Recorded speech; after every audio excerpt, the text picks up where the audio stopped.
How many of us are attending the lecture series for the first time? Quite a good number of people. This is our fourth lecture in this 11-part series. Last month we discussed purpose, and it's fortunately, unfortunately for some people, it was a closed door lecture, so it wasn't open to everyone. And like I said in last month's lecture, the first three lectures, so if we started out with identity, then we discussed career, and last month we discussed purpose, is they were all part of some sort of trilogy where we were espousing the fundamental question of what do you do with your life? And of course, it starts with your identity. What you do with your life starts from your fundamental articulation of who you are, foundationally. And of course, it bubbles up. Our careers are the most substantive manifestation of our identity because we spend more time than anything else working. You spend more time working that you would spend with your spouse in the future than you spend with your kids. So, well, if you're going to spend the majority of your life on something, it's important that you know how to choose and you do it very well. And if you've not listened to that lecture, I definitely encourage you to, and of course the interactions in Q&A.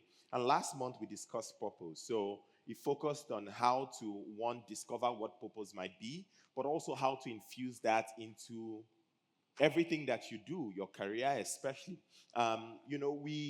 We established the hierarchy of purpose, and we define purpose as as as that thing that is fundamental to keeping life suffering at bay. And we're able to establish that at its core, we're purpose-seeking creatures. We are meaning-seeking creatures because we all understand when we are doing things that do not feel purposeful. We feel dead and our souls are a little empty. But when we're doing things that feel purposeful, then the concept of time and space seem to disappear and we derive so much meaning. And we all understand what it feels like, even when we're working on something. When we forget to eat, for example, because what we're working on feels so meaningful. Maybe you're doing something as mundane as writing a document or creating music if you're a musician.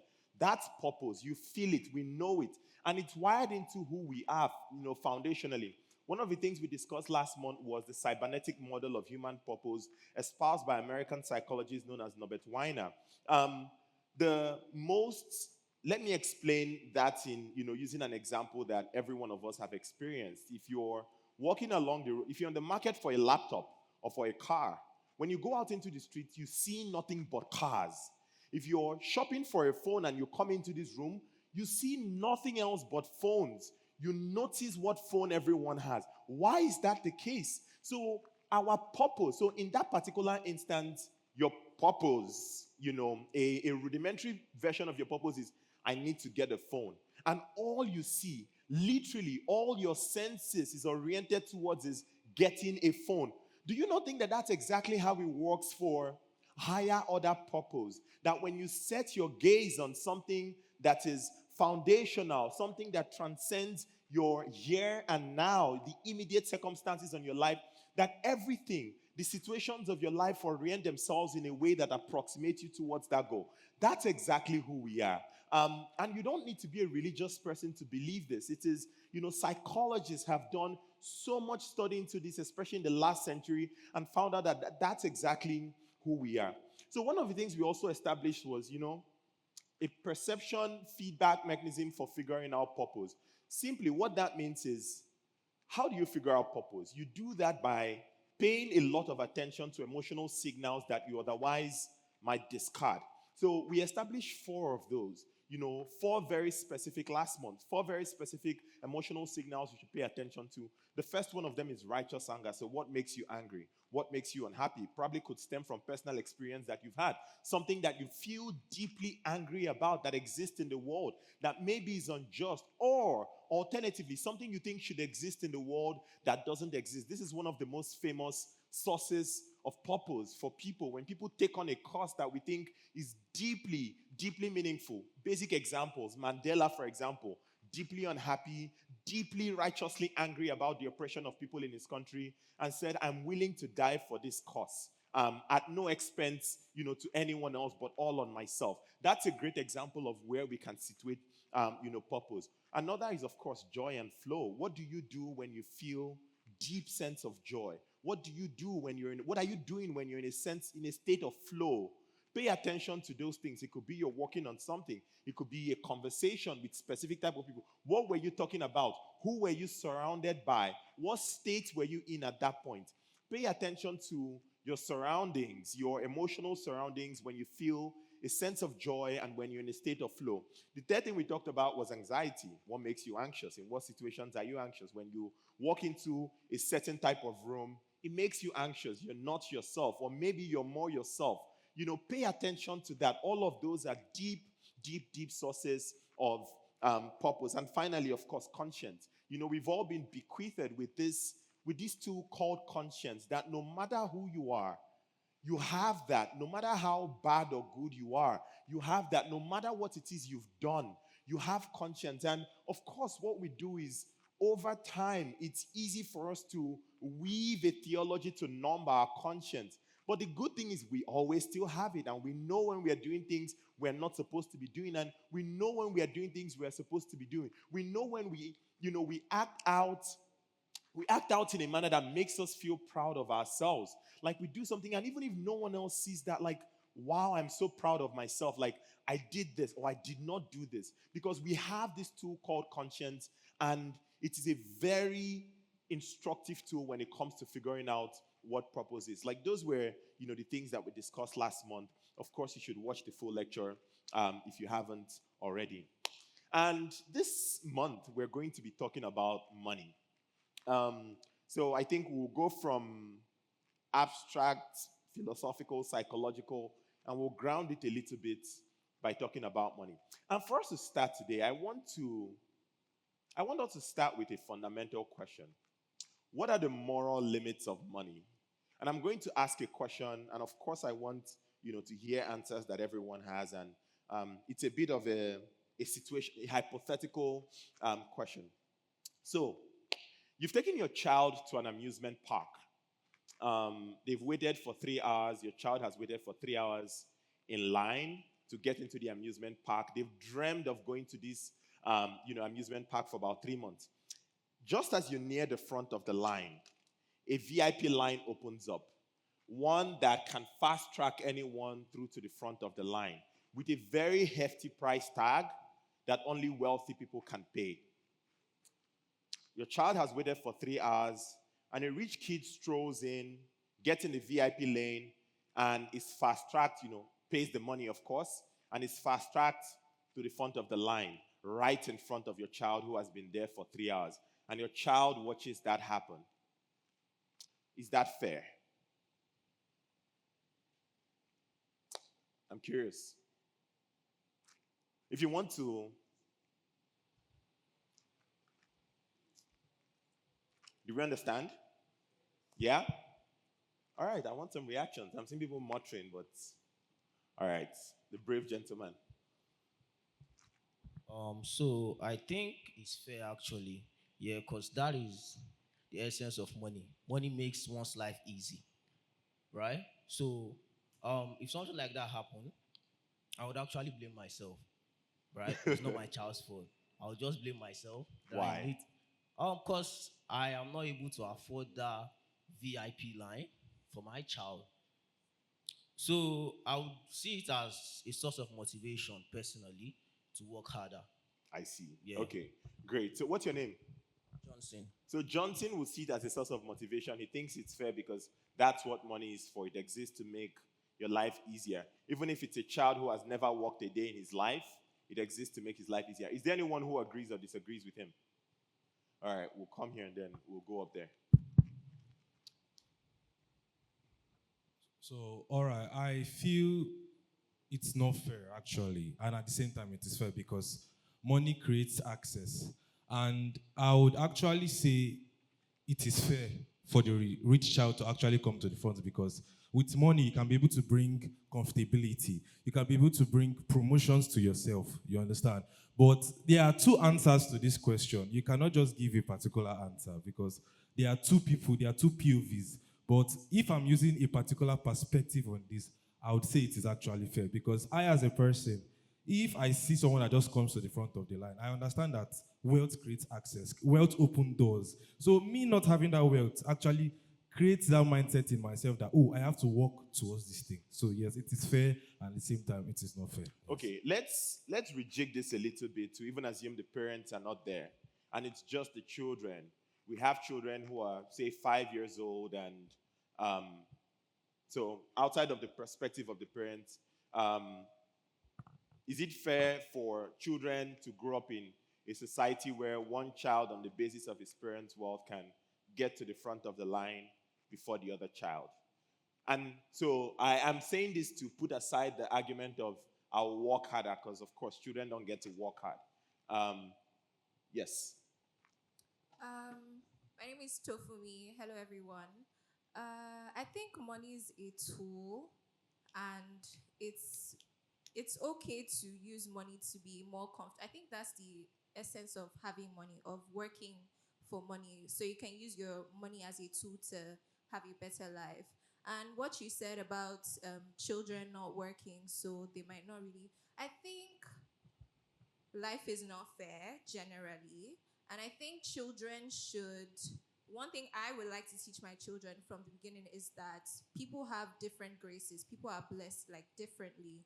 So one person not having money means you can have another advantage over someone that has more money. Mm, Um, yeah, so that's basically. As for the person that bought a ticket to the front of the line, that is definitely fair. I mean, what else are you working for? You're working to um, have access to better healthcare, better education, to be more comfortable. That's exactly what having money is for. So I yeah. see. I see. Is there anyone who completely disagrees? Who doesn't agree? All right. Yeah, this guy. Yes.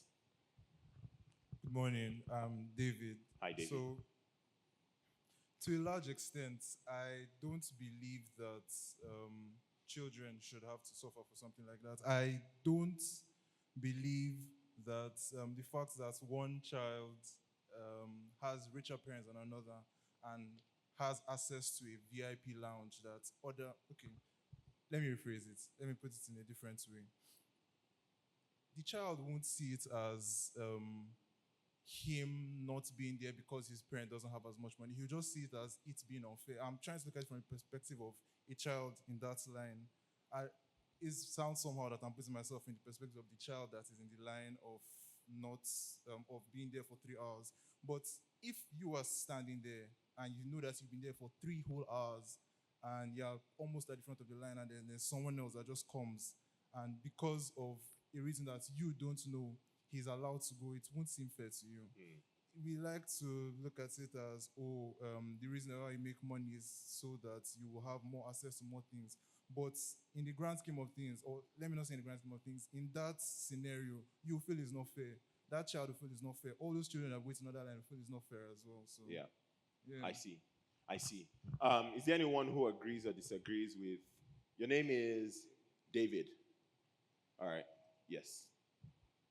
The guy in the vest. To contribute to what he said, Yeah. I feel like yes, having money is good, and having enough money to make way for yourself doing certain things is good, but not at the expense of someone else. So in that case, it's a line that both kids should, like every kid should queue up on. You shouldn't come and use your money to go ahead at the expense of someone who has been there since. I mean, it happens, but it doesn't mean that it's fair. Mm, mm. Thank you. Um, yes, the lady in the burgundy jacket. Okay, hi everyone. My name is Victoria Ajose, and I think that it is not fair. And instead of using the money to, what's the word, fast track your child's, or I mean, in this context, we've taken out the parents, right? Instead of using the money to create better opportunity, I would rather use the money to create better system to make it easier. Like perhaps we need more people to handle the stall, so we need to employ more people.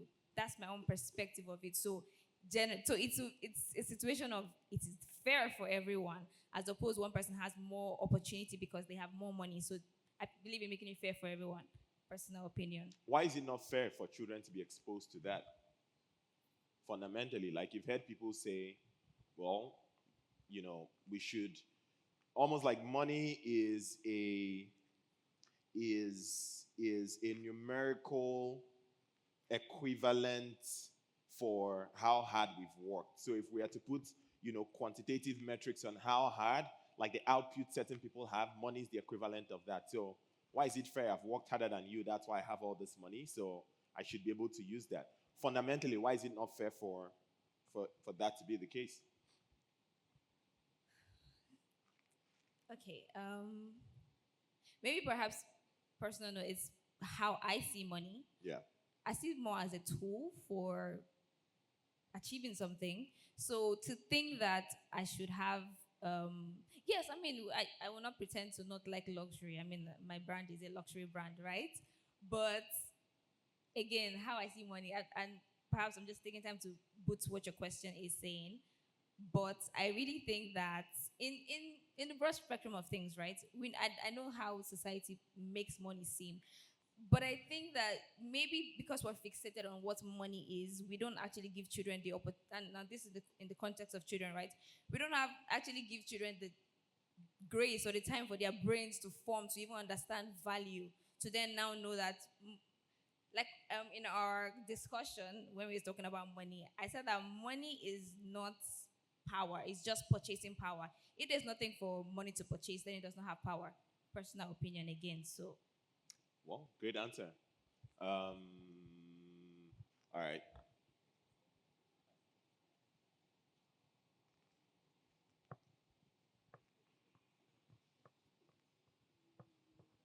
Hello, everyone. My name is Anthony Rashid. So, first off, if I was the 5-year-old kid who was on the line for 3 hours and someone walked up in front of me, first of all, first change out for the guy.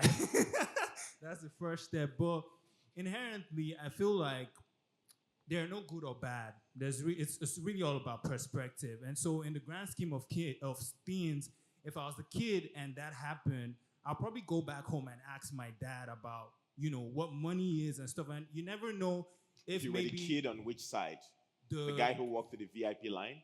no, the kid who was was Yeah. on the line for 3 hours, and then somebody came to his front after waiting on the line for 3 hours. So I, go ask my dad about it, and perhaps maybe in the grand scheme of things, that kid might eventually end up better, because that might be his purpose, like eventually growing up and him wanting to make systems better and all of that. So, like I said, money is a tool to make things better, and it's either it motivates you to become a better person or it doesn't, because they said money just, I feel like it accentuates who you are. Like if you're a good person inherently, it makes you a better person. If you're a bad person, it makes you a worse person. So it's really not about money. It's really just about the value we ascribe to it and who it really makes us more of. So Okay. So I'm going to modify the question a little bit. Um, Away from children and the line, is it morally justified to marry someone for financial security?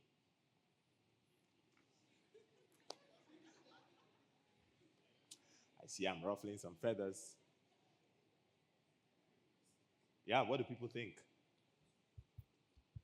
Okay, yes. Yeah. Hi, I'm Hi. Tochko. If you permit, I just want to make a comment on the previous question. No, let's stick to the current one, please. Yeah. You didn't have an answer to the current one? No, Okay, yeah, let's go to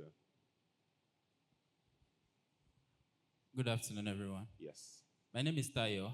I think it is morally justifiable. If we look at the way people get married in ancient times, love is usually the last. They get married to unite kingdoms. They get married for so many other reasons because they know that if a man and a woman continue to live together for long, the love is going to come. Eventually, they've achieved more than one thing when the love joins. At that point, I feel like That is why those marriages even last longer, because they did not even get into the marriage because they loved themselves. They got into the marriage because they want the their kingdoms to get better. They wanted two rich families to unite and form a stronger bond. And eventually, the love comes in. So I think it is morally justifiable. What's your name? Tayo. Tayo, so you believe if you picked any random woman in this room and lived with her long enough, the love will come? I mean, it's an honest question. I'm curious. Yes, I think so. Okay. All right. Thank you. Thank you. Who disagrees or agrees with him? Let's come to this side of the. Let's go to the gentleman in the back. Then we'll go up. Good afternoon. Hi. My name is Osaze. I disagree because if you say it's a factor, then yes, you can look at someone's finances, but it's not the end all be all because there's other factors like compatibility, maybe your blood, and What does compatibility mean? how you vibe with each other, for lack of a better phrase. I see. I see. And the resources that are gathered is usually when people say they want to get married to a rich partner, it's mostly for the kids. And I really don't agree. You can't raise kids with just money. Kids are raised with time spent. Because all the rich kids, quote unquote, they have miserable lives because their parents are always on one business. Majority chasing the bag, so to say. So I do not think it is morally justified. Okay, so Osato doesn't think it's morally justified because there needs to be compatibility beyond finances, and it's not about money. Let's go up to Lekon. Okay, so the question, I disagree with him because I agree with him, yeah, because money is not the only factor here. Money is leverage, and in the context of a marriage, in the context of having a relationship, what are your values? The values will outlast money. When you say values, Yes. give us an example of a value. Okay. Values just means that things your belief system, things you hold dear, things like we were talking about earlier, talking about purpose. So if is your purpose money, if your purpose is money, then it's just to marry the person and the person dies and you inherit the money, no here. But what I'm just trying to say is that yes, money is leverage. Money is needed. We cannot exist in the world as is without having money. But money is not an end goal. I think somebody mentioned it. It is a tool. It is a tool to something. So if money is your purpose of entering the relationship, it ceases from being a tool to becoming the end goal. Then you're in the relationship, then what now happens next? I see. So Lekon is saying, of course, he agrees with Osato, and money is leverage. It is not, it's about values. It's about things you believe in, purpose. Is there anyone who disagrees? All right. Lady in Black seems to really disagree. Hello, everyone. I'm Oriolua. I don't completely agree with him, and I don't completely agree with both of them. Should financial security be the only factor to consider? No. But should it be considered? Absolutely yes. I'm very sure that a lot of us growing up, we saw, like, there are so many privileges that money would give to you. There are so many doors that money would open. There are so many other better things that you would give your kids because you can afford to.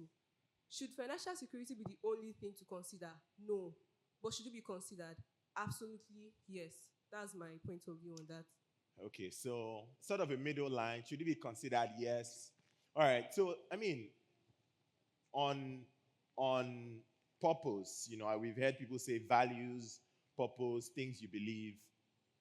Those are also really, really subjective. If I believe in education for my kids, if I believe maybe I'm a Christian as I am, and those are the values I hold there. Why is it morally wrong for someone to say financial security is the value that, I mean, with justifiable reason? Maybe I grew up in poverty and there's many opportunities I would have had that would have extended me morally that I did not have. And as such, I made it my fundamental goal that I'm going to get married to a rich man or woman. Like that's my North Star. and I aim single mindedly towards that. Why is that wrong? Why is the prioritization of financial security in that sense wrong? Why is it not morally justified? Okay. Yeah, the guy in black.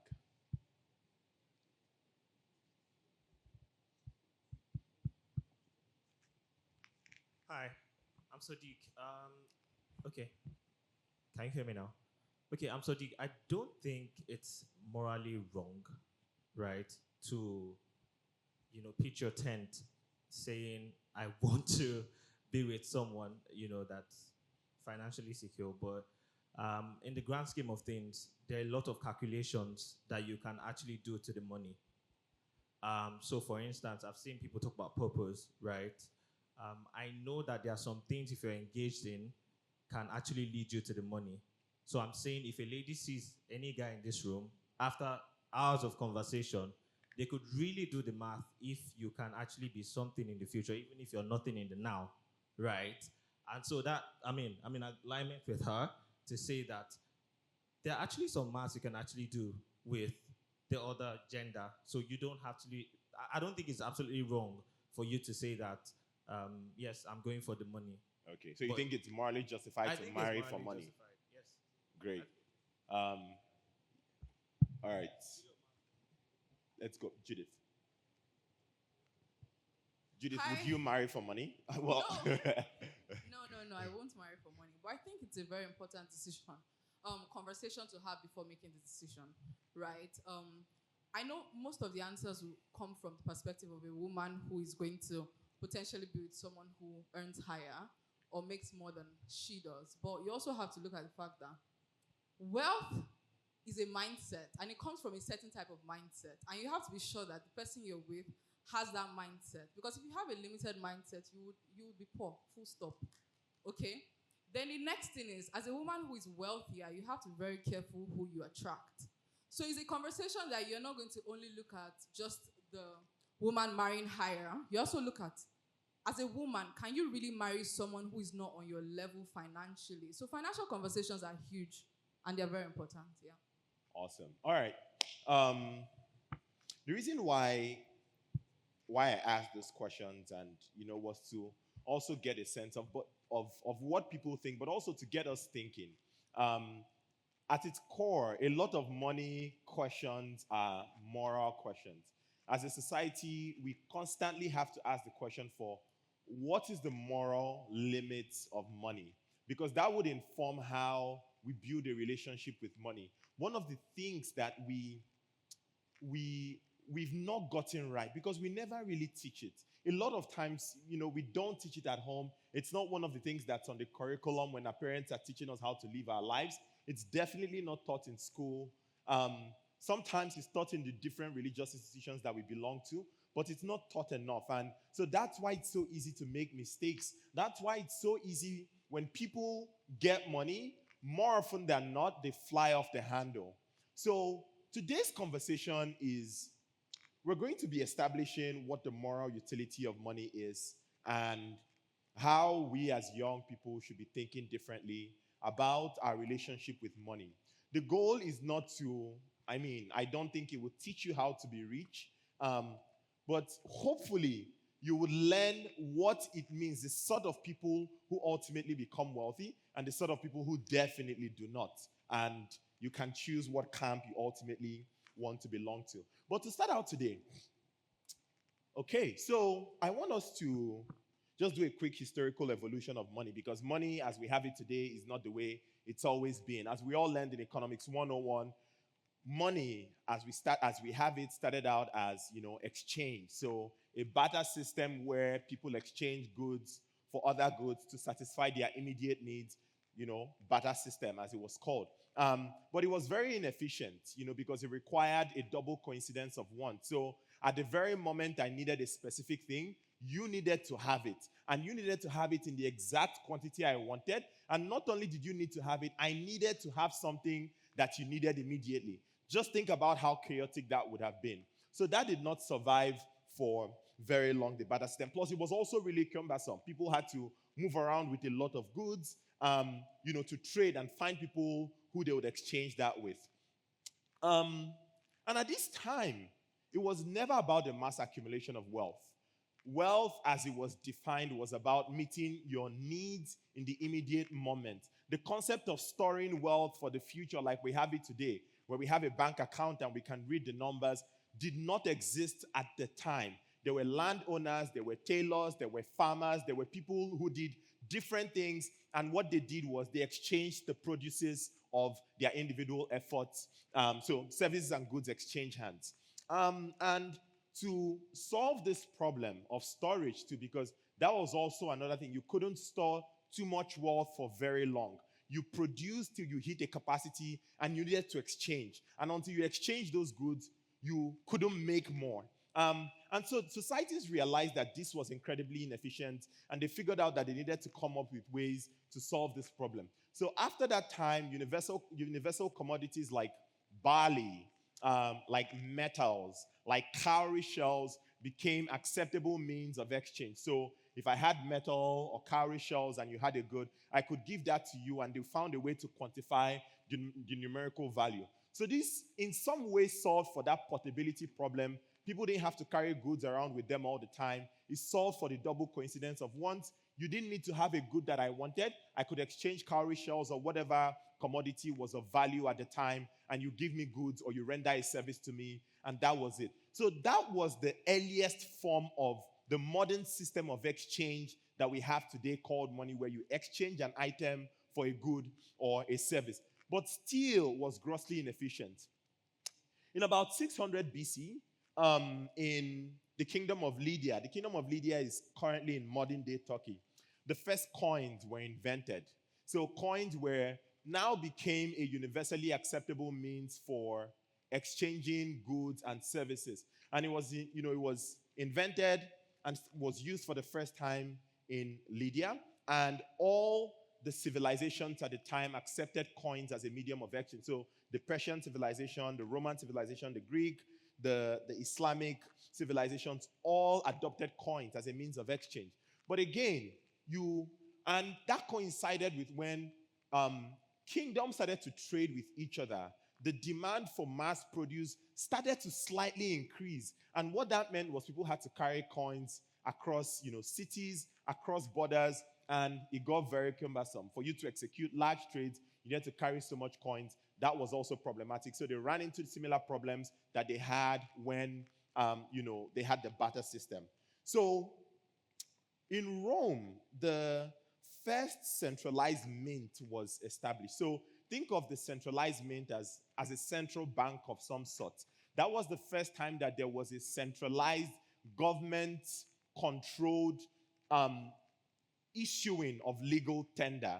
So that started in Rome. And it's interesting because it started at the temple of Juno Moneta. Juno Moneta was the Roman goddess of marriage. And so she became the custodian of the Roman treasury at the time because, of course, the mint, think of it as a central bank at the time, was started at a temple. So the term money comes from Moneta, which was the name Juno Moneta, the Roman goddess of civilization. And the Chinese were actually the first civilization to come up with paper money as we have it today in the Tang Dynasty. So at the time, the Tang Dynasty was the most sophisticated, most economically advanced dynasty in the world, and also military-wise. So they needed to execute a lot of trade, and they came up with paper currency. Initially, it was leather notes that ultimately became paper money. It was called Fei Qiang, which literally means flying cash. So for them, transporting coins no longer became sustainable, and they issued the first paper currency that we have today, and that got widely adopted by different civilizations up until today. So around the 1800s, not so much advancement in how we issue currency and how money moved around was made. But around the 1800s, most governments across the world decided to adopt gold reserves, so pegging their currencies to gold reserves. And that's how most of the money was issued at the time. But when the last century came around and the Great Depression came around and 2 world wars and a lot of global turmoil across different countries, countries realized that the pegging currencies to the gold reserves was no longer sustainable. So governments decided that they were going to come up with government issued currencies. And that's how we have the currencies we have today. Different countries have their own economies, have their own currencies, and a lot of times peg their currency to a much stronger one, which today is the US dollars. So that's how we now have government issued legal tender that's backed by government decrees. The reason why I explain all of this is historically, and when we think about how the concept of money, the concept of exchange started from the barter system to today, where we have mobile banking, mobile means of exchanging cryptocurrencies. We can hold money in stocks, in shares, in meme coins, and different things. The trajectory of how we started to issue money, it wasn't really about the mass accumulation of wealth for nothing. It was about people meeting their needs. And so while thinking about this, it made me think, what exactly were people occupied by when they didn't have to worry about the mass accumulation of wealth? If I needed to eat right now because I'm hungry right now, I found someone to make that exchange with. But outside of that time, like once that need is met, what did people spend their time working on? What did people spend their time doing? What sort of pursuits were they involved in? And of course, it's very clear that there were things that were very communitarian, that were very community oriented. People spent a lot of time with each other, spent a lot of time building their societies, building their civilizations. And of course, eventually that led to lots of conquest for them to expand, what they were working on. But it's very clear that the history of money is really a history of purpose. It's a history of people coming together to make society work. But we've lost a lot of that. Of course, I personally believe, capitalism has done a great job of creating wealth more than any other system that we've ever had. But there's a lot we need to fix about how we relate with money. If we were to go back to our foundations and our roots, what exactly is the purpose of money? What exactly is the moral utility of money? When you've made enough money to eat, to drink, to figure out where to live, and to sort out your needs and, probably a few luxury needs, what do you do with the extra money? Seriously, if you were a billionaire today, what do you do with money? It begs the question of, why do we have money? Why do we pursue money? What's the moral utility of it? The moral utility of money is omnipresent. And I'm going to explain that. Money is the closest approximation that we have to the divine quality of omnipresence. What that means is your money is an instrument that reflects your will. You can be in a specific place at a specific time, and your money is out there in the world making bets on things that you believe should exist. So when you spend money, you're voting for the existence of a very specific type of world versus others, because of course resources are finite and you have to allocate it in some sense. So when you put your money here, what you're saying is this matters and all these other things do not matter. And so when you think about people who are incredibly wealthy, when you think about billionaires, they don't have $1 billion under their mattress and they are sleeping on top of it. Of course not. That money is out there in the world, and they understand that money is a tool to craft reality.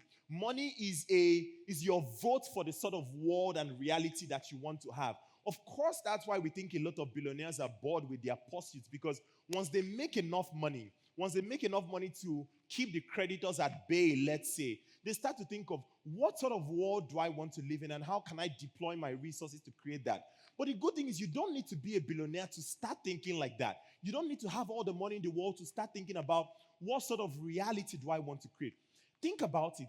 Throughout the broad sweep of history, civilizations that were powerful were also the most economically advanced civilizations. So when a civilization had money, it controlled the world. When you think about the ancient Chinese civilizations, the Tang dynasty, the Qing dynasty, the Ming dynasty, this was at a time when China had the most sophisticated economic resources. And it had a say. It was able to shape reality. Exactly the same thing happened with the Roman empires, with the Greek empires, and every other empire that has existed across time. So as we see, the nations and civilizations that get to define and shape the world that we live in, They were able to do that because they understood how to allocate money. They understood that resources were a tool. They were a tool for extending a worldview. And we live in a world today where there's competing worldviews, and you'll be really blind if you don't see that. For everything you see is trending, for everything you see is popular, there's resources behind that. There's people who are putting millions and billions of dollars to make that a worldview that we all participate in. So, how about you? And there's people who think, oh my God, money is evil and I'm not going to touch it. Well, sure, and you're going to be a puppet forever. And I don't mean that as an insult, because without money, you're going to continue to be under the whims and the caprices of people who have, whether or not you agree with their worldview.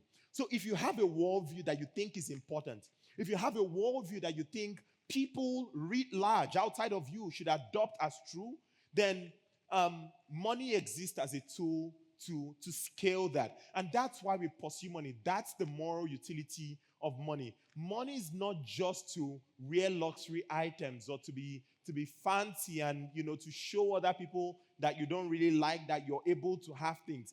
That's blind. That's blind. And so one of the reasons why a lot of people never get wealthy is because we actually never think about the development of what worldview. If I took a sample around the room, what do you believe that you think other people should believe more? That's something wealthy people know. That's something wealthy people think. And it provides that back of brain intrinsic motivation for them to pursue wealth. Because when you look at it, when you spend time around people who are wealthy or who are baby millionaires, as it were, who are going to be wealthy at some point, they're like crazy people. You wonder why they are so motivated. Of course they are so motivated. They are not motivated to buy, designers. That's not what's motivating them. They are motivated because there's a worldview that they have, that they believe that the entire world should participate in, and that's why they work very hard. The reason also, statistically, most generational wealth dissipates by the third generation. So if you have a family that's incredibly wealthy, by the third generation, most of that generational wealth is gone.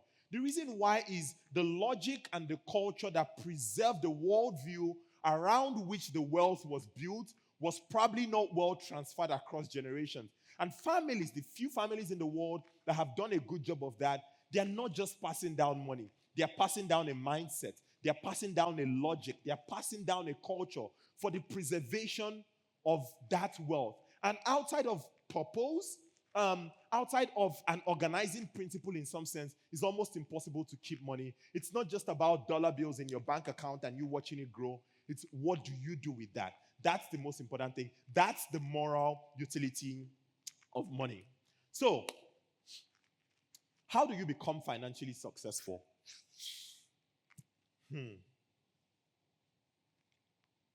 There's this thing called the Pareto principle.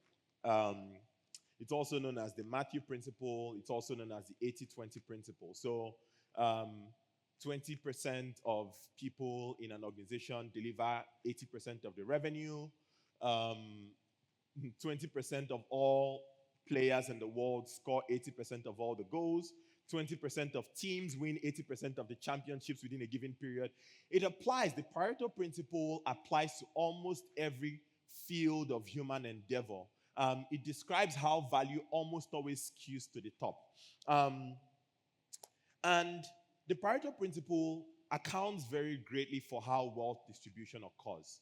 So today, the top 100 people have as much money as the bottom 2.5 billion people, something like that.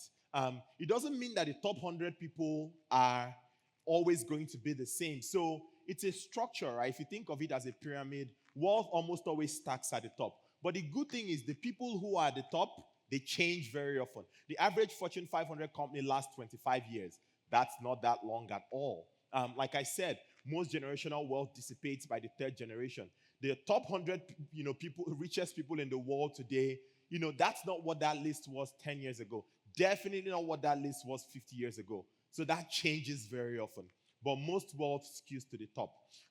And why is that the case? It is, of course, the stark difference is accounted for by a compounding of a number of things. A compounding of networks, a compounding of talent, a compounding of capability, a compounding of decision making, and a compounding of productivity. So all of these things are working simultaneously and compounding. So it's almost impossible, like, to catch up with people who are wealthy. Because, of course, when things compound and as time moves forward, the value of those things exponentially increase, that it's impossible to catch up, as it were. And, numerous studies of lottery winners have shown that within 5 years, most people who win the lottery go back to their previous financial condition.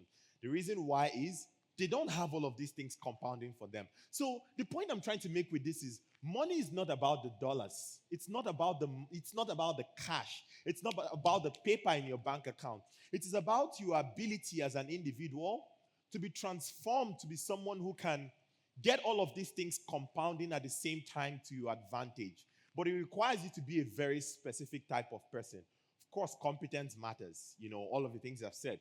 Understanding productivity and how to deploy that. So, how do you deploy your time? Working on the highest leverage things you could possibly be working on. Relationships, all of those matter. And we're going to go into talking about it for real soon. There's this thing called the Lindy effect, and it was popularized by a guy called Nicholas Nassim Taleb.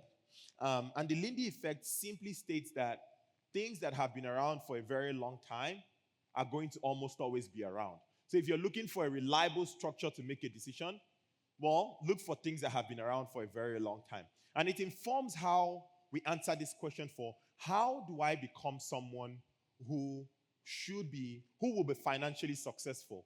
We're not reinventing the wheel here. The world has been around for a very long time.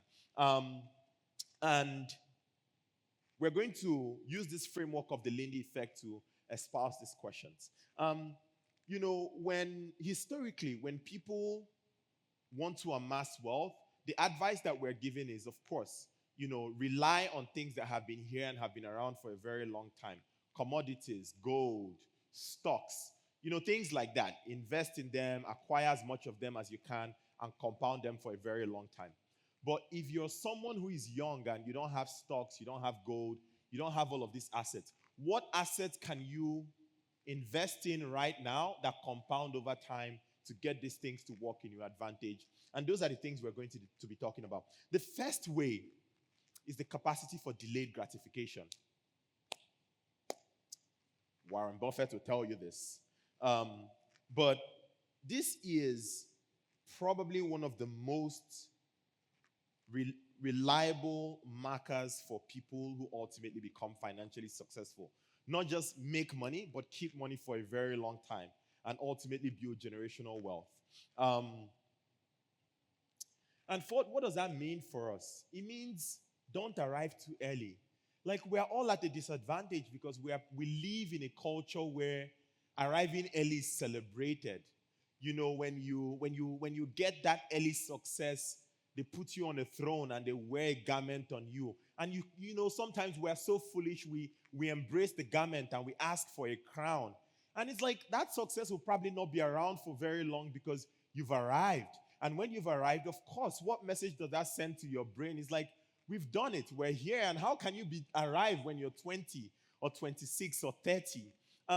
Don't arrive too early. And for you to not arrive too early, you would have to be very intentional about that, because the culture that all of us are participating is one that necessarily wants to make you arrive too early. People start to call you very many things and they invite you to high stages and all of those funny things people do. But you have to be very intentional about resisting that. Very, very, very intentional about resisting that.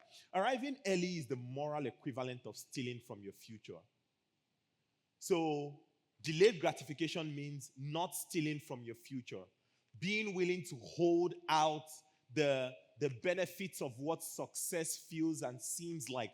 And not comparing yourself, because it's also, of course, we're human. It's a simple tendency. Oh, wow, like, look at all these people who I looked up to and I think I'm doing better than them now. I'm really that guy. You definitely will think that. But in that moment, you have to be very intentional. about countering that. There's this thing called the intertemporal choice theory. And it explains how we value things that would happen in the future. So how we value rewards that come in the future versus rewards that come today. So let me try to explain this. If I told you I'll give you $100 today, or if you had to wait for 1 year, I'll give you $110. If you choose to take the $100 today, as opposed to waiting for a year and taking the $110, your discount rate is 10%. So the lower your discount rate on your future, the better. Like you do not. So for some people, it's like, well, I waiting for 1 year to just earn a 10% increase in how much you're going to give me. That's not worth it. Maybe if it's 100%, then now you're talking. I can actually wait for for a year if you give me $200 next year. But the rule here is keep your discount rate as low as possible. Future rewards should be as exciting as possible, even if the promise in the future doesn't seem as immediately, instantly gratifying.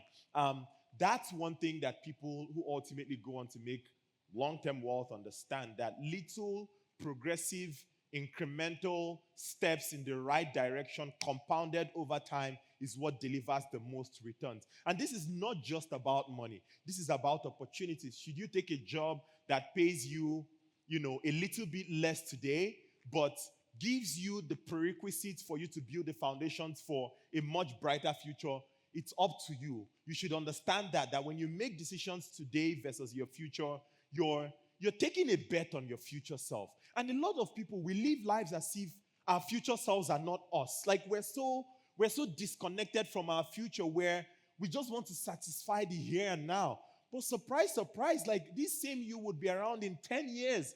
And it's not going to be that different. The things you feel right now, you still feel like, think about it. The things you probably were afraid of 10 years ago, you're probably still afraid of them. The things you were excited about, the emotions you feel when you still feel the exact same things. So if you treat yourself as a community across time, you today, but you in 10 years are one and the same people. So what decisions should you be making today that you in 10 years will be grateful to you for, especially when it comes to managing money? And one of them is keeping that discount rate as low as you possibly can.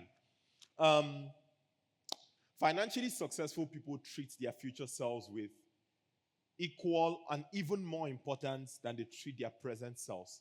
You should understand that your present self is an infinitely worse version of your future self. And that should imbue you with a lot of joy. It should imbue you with a lot of hope and meaning that, okay, well, I feel like I'm not where I'm supposed to be, of course. And even if you're someone who is relatively successful, this is just the beginning. How exciting is that in 10 years, I could be infinitely better than I am today. So your present self is almost always worse, should almost always be worse than your future self. So that capacity for delayed gratification would save you a lot of trouble. It's a skill that we have to build intentionally. It's a skill that we have to build slowly. But if that's all you have, you're likelier to become more wealthy than the person seated next to you if they don't have that capacity for delayed gratification. The second thing is the attainment of valuable knowledge and skill. Like I said when I started talking about this, we are told to get assets. The accumulation of assets is historically how people have gotten wealthy. Gold and precious metals, commodities, stocks in high growth companies. That's how people have gotten wealthy. But if you don't have access to any of this, what are those assets that you should invest in now that are like stocks, that are your own gold that would appreciate over time? It's knowledge and skill, like the attainment of very unique knowledge and very specific skill that hopefully would differentiate you from other people. Education, and whether formal or informal education, is the single most significant infrastructure for moving people from one class up, to the highest rungs of society. Education and the attainment of skill is the most sophisticated mechanism that we've come up with as a society to take people who are born poor, to take people who are born less well off, and progress them across different strata of society. Society recognizes, rewards that, like endlessly. So yes, we live in a capitalistic society and a lot of people are born with disadvantages, but we are also really wise because we've created this system where if you're someone who knows something or creates something that people want, the world would stop at no length to reward you for that thing. And no one can stop that. And your skills and your knowledge are probably one of the most intrinsic things that you can have. No one can ever take that from you. No bad government policy can take that from you. No financial loss, no bad business decision can take away those things that are intrinsic to you. So that is probably one of the most valuable one of the most valuable assets that you can acquire, especially when you're young. So if you're young, you should be thinking deeply about what am I learning? What am I learning? And you don't need to be deeply sophisticated to embark on this pursuit. You don't need to crumble under the weight of your own self-judgment. I'm not as smart. Oh my God. I'm not as wealthy. Oh, there's no chance in hell that I'm going to get so good at this thing because there's a billion other people who know how to do it anyways. You can choose to discount yourself that way, or you can choose to, despite all of that, maintain humility, maintain intellectual humility, and try to gain a very specific skill that other people would ultimately pay you for. And there's a lot of meaning when we embark on that pursuit. And the reason why we don't do that enough is whether we like it or not, sometimes we're too arrogant. We're not willing to be humble. We're 20 and we think we're 25 and we think this is all we can be, and we're too proud. We're above our job. Oh my God, this is beneath me. Come on, we can't do that. That's not the attitude with which we go on to build things that last. There's a great amount of humility. You would have to do a lot of things that you think are beneath you. There's going to be a lot of breaking of you on the inside for that rebuilding to happen. And when that rebuilding happens, trust me, it would last a very long time. So we need a little bit more humility in our pursuit. Maybe this is a good time to also address the issue of formal education. Is it important to get formal education? Look, if you can get formal education, I'm not saying you can't be successful without it, but if you have the opportunity to, please get it. Encourage the people around you to get it. And formal education is not important necessarily because of what it teaches you, i.e. the content of the courses itself, but it's about who it makes you in two ways. The first thing is who it demands you to be for you to access it. If you're going to get into Harvard, it's not about the education, the quality of the education you necessarily receive at Harvard. That's not what makes you stand out. The first thing is it's almost impossible to get in. It demands you to be a certain type of person to get in. Perfect SAT scores, you have to be good, not just at your academics, but one or two other things, maybe music, dance, debate, something that makes you unique, sports. So who it demands of you to be before you get in is one of the benefits of formal education because it provides a framework for you to meaningfully compete with other people who are around your age band who are also competent and allows you to exert yourself. And it provides a quantitative framework for you to judge how well you're doing versus other people. So formal education demands of you to be a certain person to even get into it. And when you're inside of it, the most important value that formal education comes with is also that formation of identity that happens, especially when you're studying something that requires deep analytic rigor. Who it makes you, how you perceive yourself, how you think about yourself versus the world. If you go to a good university, and if you went to school in Nigeria, chances are you didn't go to one. But if you go to a good university, you have access to a library. You're surrounded with books from the greatest minds in history. And when you surround yourself with that, you start to engage with this material. And you start to see yourself as peers with them. When you read these books, you query them. I think he's wrong here. I think she was wrong here. You're having conversations with people who existed 1,000 years, 500 years, 300 years before you.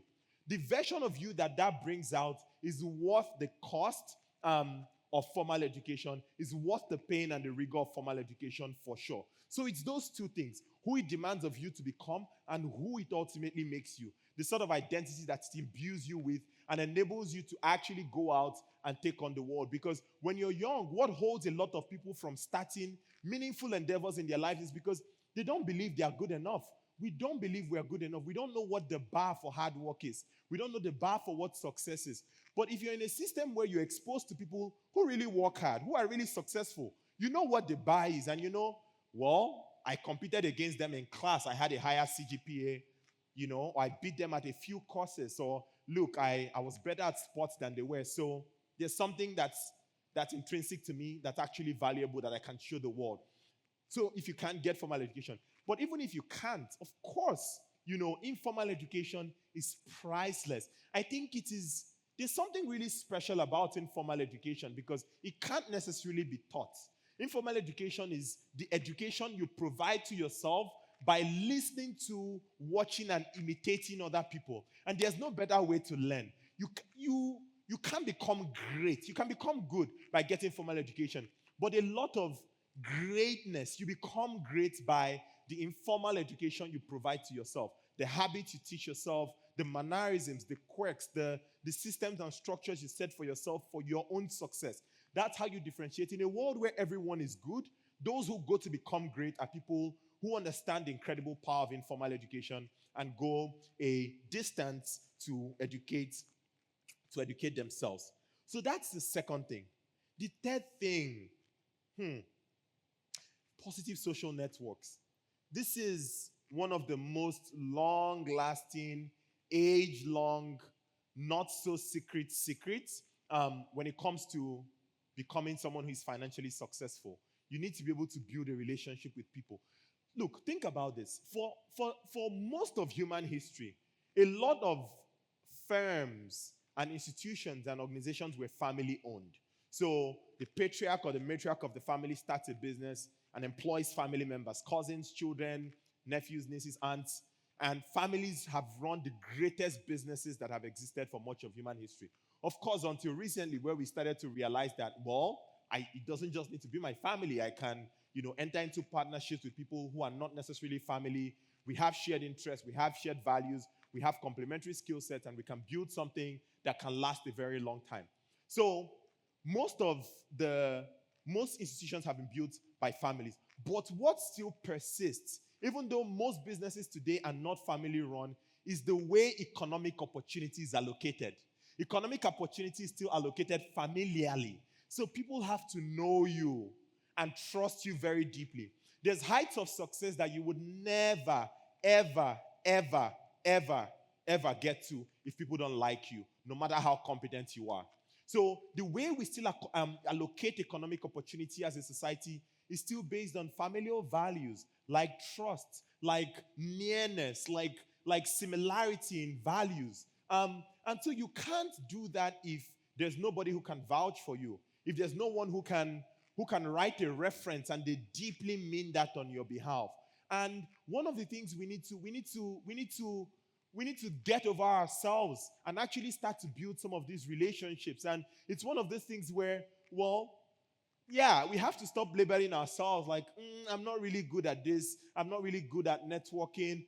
And I don't even know what the hell networking means, by the way. And it doesn't need to be transactional. I've talked about the proper way to build relationships, and we're going to discuss that at length next month. Very important. But there's a cap on how successful you will be if you're not able to build relationships that last a long time. Every wealthy person is not on their own. They are surrounded by a network of people, of partners, that at some point it doesn't rely on them alone, because it's not about how intelligent you are or how smart you are. It's how deeply embedded are your networks. And at some point, those networks that's what holsters you up to prevent you from falling, say, below a specific financial threshold. There's partnerships, there's opportunities that you don't necessarily have to work for at some point, but they come to you. But of course, these come after a very long while. They compound over time after people have known you long enough to trust you very deeply. Very, very important. And the reason why I also, talk about positive social networks beyond even building relationships of people who can vouch for you is also, who are you surrounded by? What people are in your ears when you think about the vision for yourself, when you think about the vision for success you want to have for yourself? Who is surrounding you? Who are you spending time around? Sometime in 2017, I just graduated and I was going to try to figure out, I was really confused about what to do with my life. There's a mentor of mine, his name, I won't say his name, but he's a partner at one of the big four consulting firms. Another mentor of mine, she was a professor at Penn State University. And I didn't know, I was like, should I go to grad school? Should I go into consulting? Those were sort of my two options at the time. And I was talking to both of them simultaneously. And my mentor, who was a professor at the time at Penn State University, it's like, I don't even think you should be talking to me. I don't think you should try to come here. Like, you should go to Harvard. Like, there's no reason why I should connect you to. Like, of course, you can get in here, but you should try to go to Harvard. And in my head at the time, genuinely, I was like, the distance between where I am now and where you think I should go is just so far. I don't see it. And of course, I was in Calabar. Who was I surrounded by? I was surrounded by people who were also like me, who did not have aspirations that maybe they could do things that were far greater than their immediate surroundings and where they were then.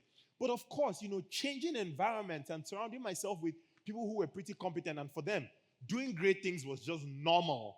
That made me be like, so that's what it means like to be audacious. It's not about how smart you are. It's about the people you have around you and the collective goals that they are pursuing. And once you embed yourself, you become that. And, if you're not the sort of person who become that, you run away. Many great firms in the world, there are great companies in the world, they have these things called up or out. When you come into the company, you either move up or you leave. Like, they won't fire you, but you will know you don't belong there. And I think that's how to build great culture. All of this to say, it's very important the people you surround yourself with. Very, very, very important. It is going to be a significant marker for how well you do over time. Of course, I don't need to say this, but when you look at very wealthy people and look at their throwback pictures, they were all hanging out when they were in their 20s, getting drunk and partying and building things and, not taking themselves seriously, but they were hanging around each other. So for you, it is look around the room, not necessarily this one, and think, who are people who are going to be incredibly successful in the future, and how can I align myself with them? And of course, how can I become someone who they would allow to align myself with them? Those are very important questions for you to ask. And surrounding yourself with, the right people is also important to avoid foolish financial habits. When you're surrounded with people who prioritize the wrong things, who prioritize things they can't afford, of course, you start to prioritize that. Who looks the flyest? Who looks the fanciest? Who is bagging the best babe or the best guy? Stupid goals. So when you play stupid games, you will definitely win those stupid prizes. And those are not prizes you'll be proud of in 10 years from today. So change the people you're surrounded by. The fourth thing here is developing a healthy relationship with risk. If you ask me, I would say most young people are too risk averse. Too risk averse. And the reason why is this. Everyone feels like they're on a platform now. We all have social media, networks with following. So we have people who follow us. Some of you have up to 10,000 people who follow you. So you think you're on a platform and everything you do is platformed and you need to show up as your best self and you can't afford to make mistakes because when you make mistakes, then you're going to fail publicly. No one cares.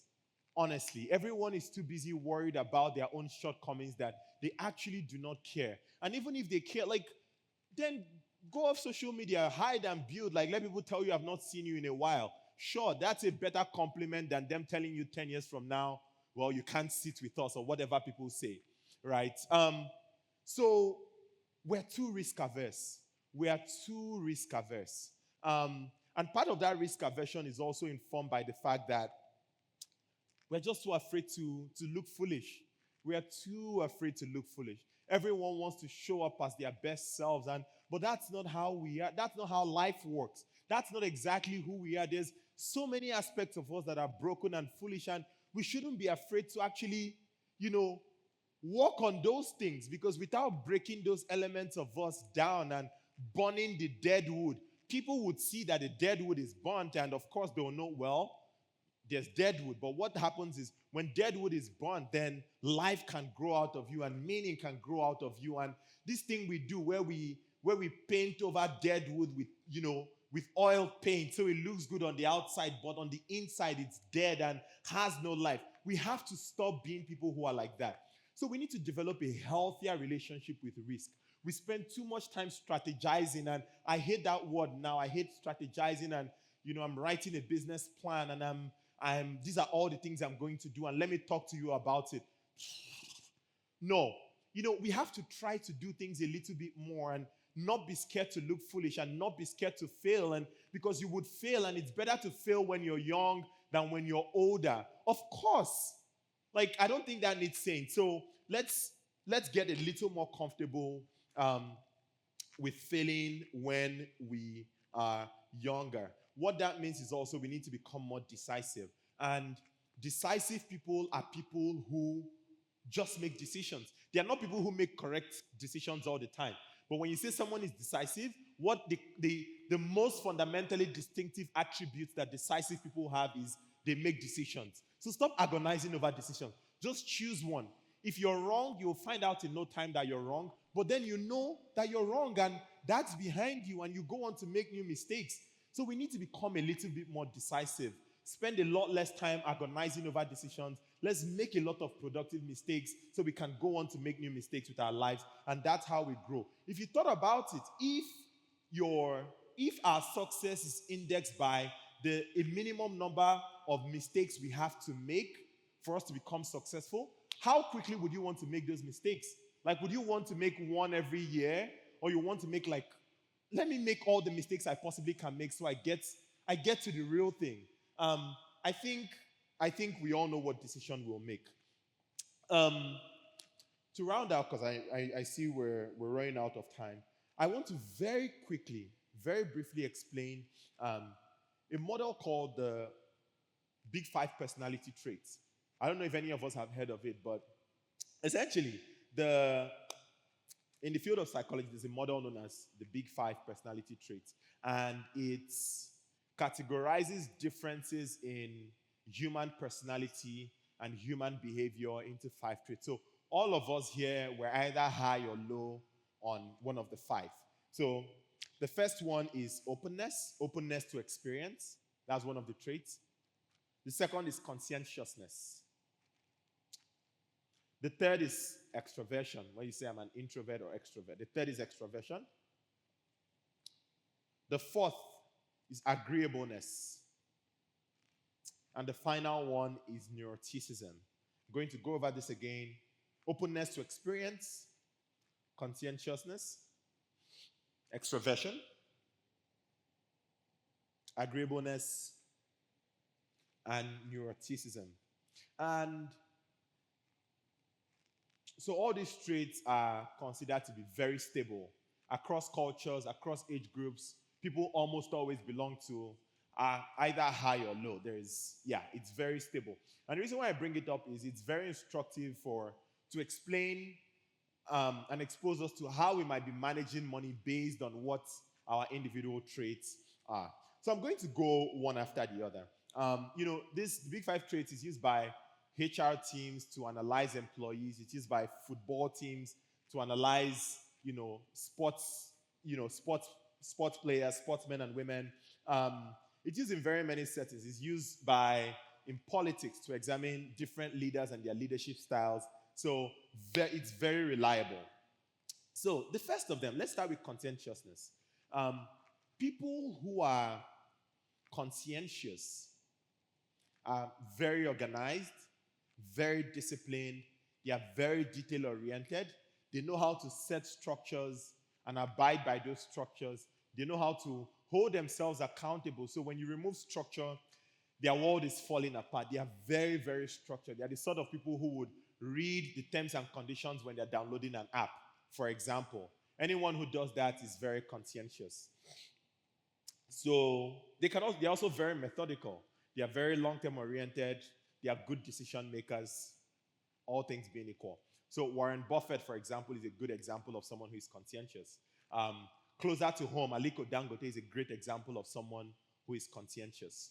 And if you're one of such people, you have a unique financial advantage.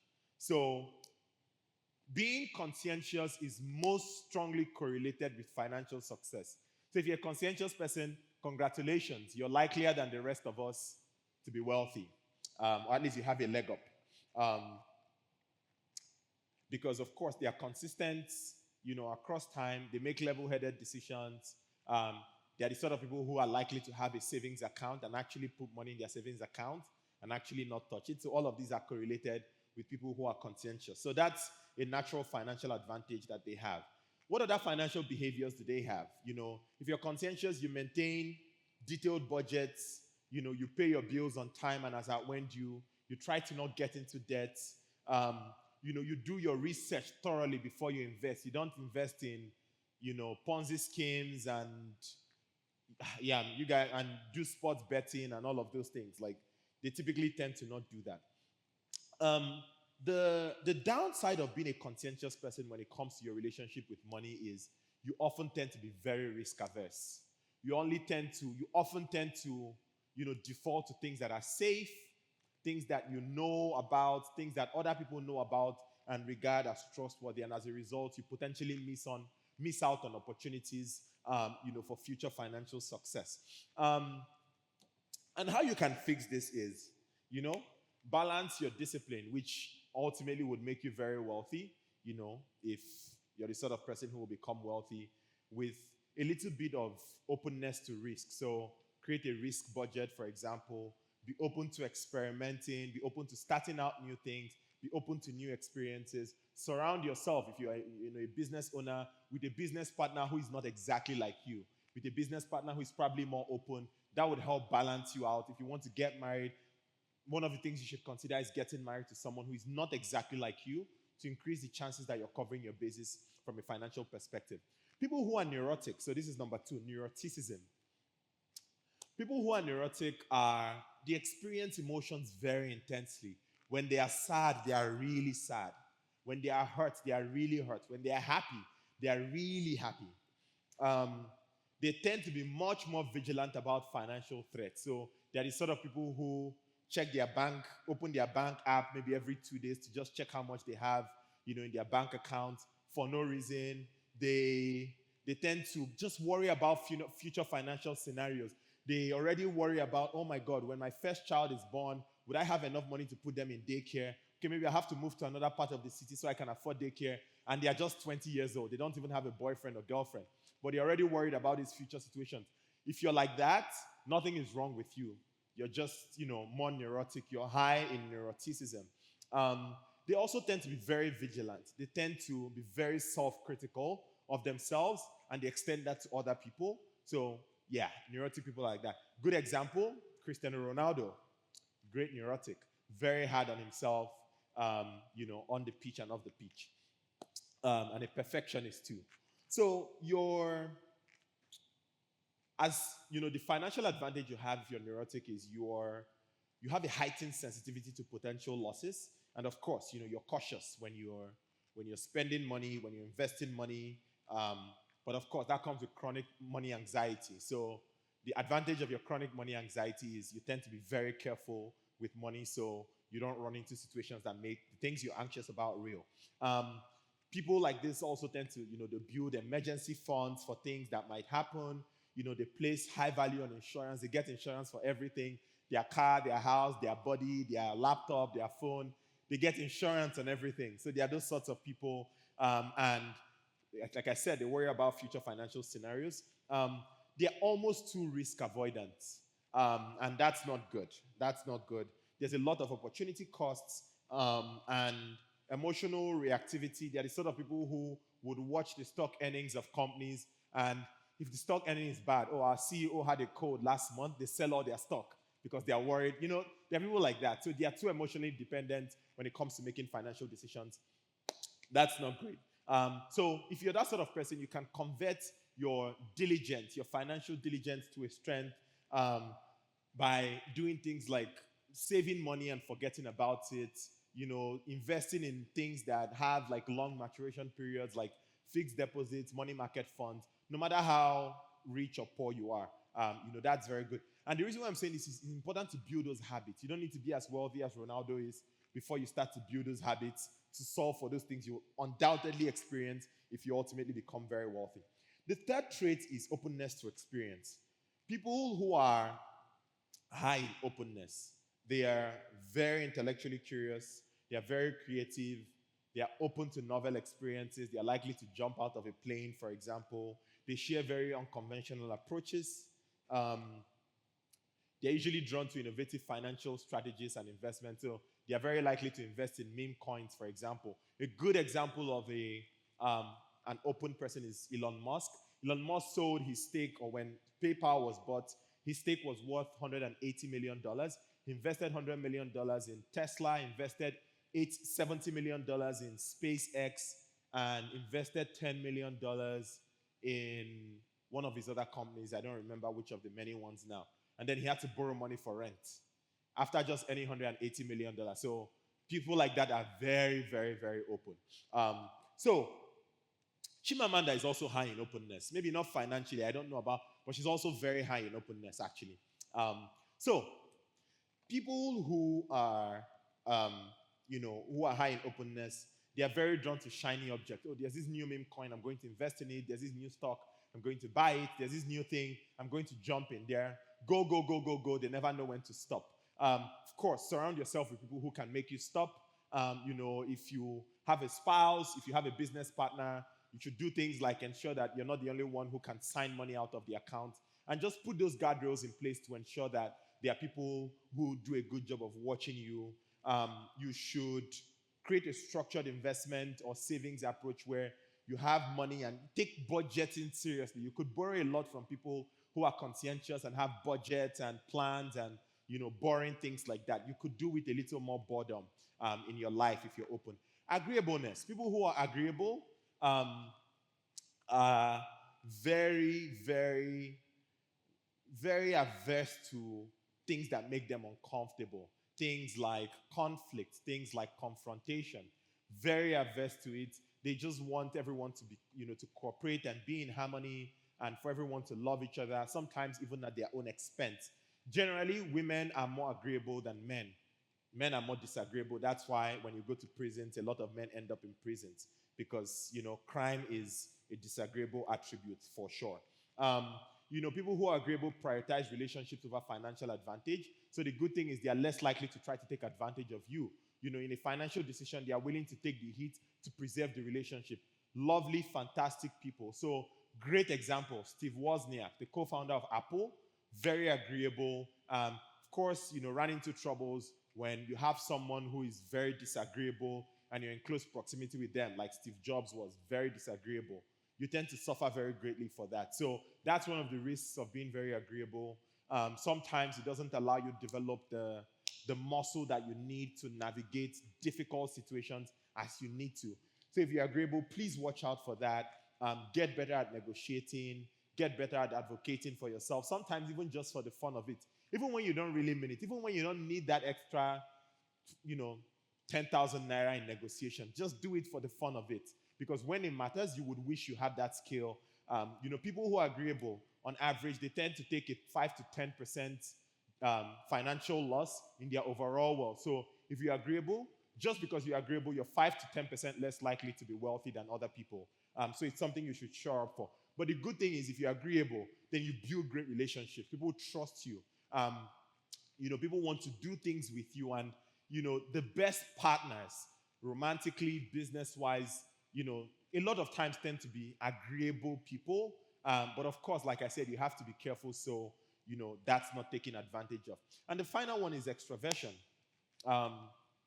People who derive a lot of energy from being in public, being around people, being surrounded, seeking stimulating experiences and environments. And people like that, they tend to build social capital very easily.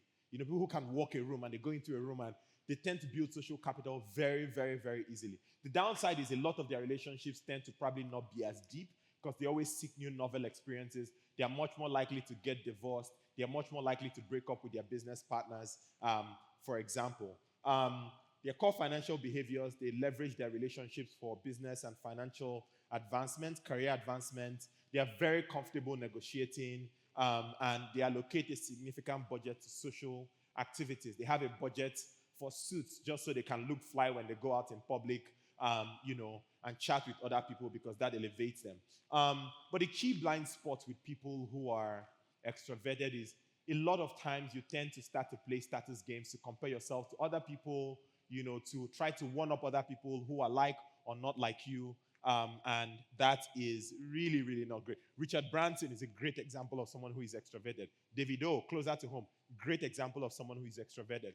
So if you are someone who is extroverted, please create a specific social budget for yourself. Don't overextend, don't expend, don't borrow money from people to throw a huge lavish party for your business associates and you don't make, we all know people like that, right? Who are always up to something that they're almost always broke, but when they hit it really big.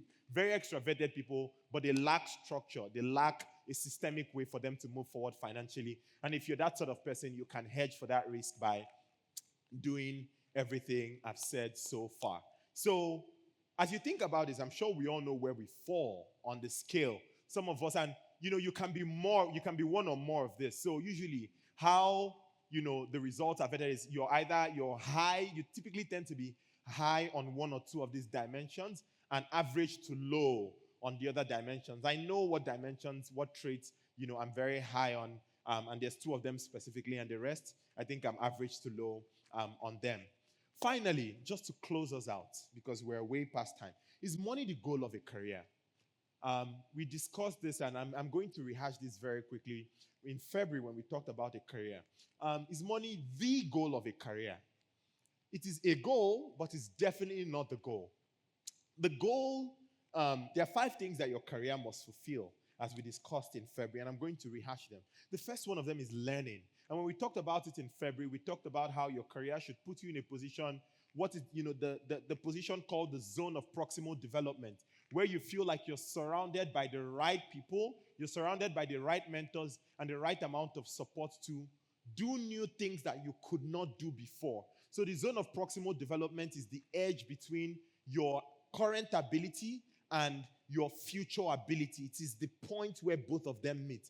And what brings both of them, what converges both of them is the right support networks around you, the right guidance, the right mentors, the right bosses, the right colleagues, and surrounding yourselves with that. So when choosing a career, when choosing where to work, optimize for a work environment that provides you with that provides you with that stretch, that provides you with that knowledge that the current version of you is definitely infinitely worse than the future potential that you have, and that almost forces that out. It doesn't throw you into a zone where you're in panic mode and you don't know what to do and you're completely useless, but it carefully guides you progressively, to unleash aspects of you that are not existing today, but you have the potential for. So learning is probably the most fundamental thing that a career should fulfill. The second thing is meaning. So working on things that fill you with meaning, that provide you a sense of psychological fulfillment and safety, things that are meaningful,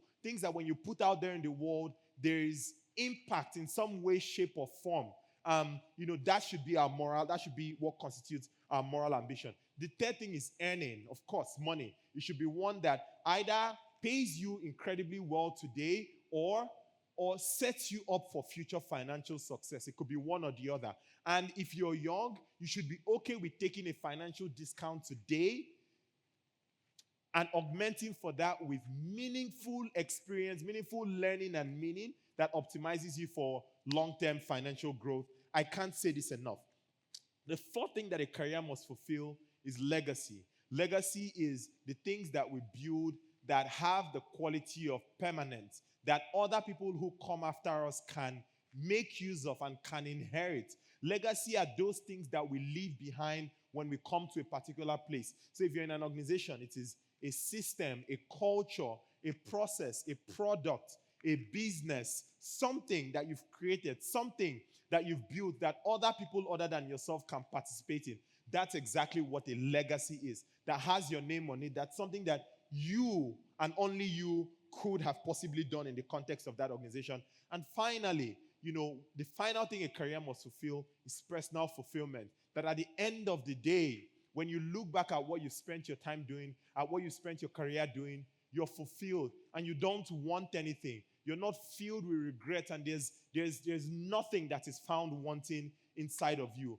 If you have a career that fulfills all of those, not just money, but money is very important, because I struggle to see how you retire without money and think you've had a successful and fulfilling career.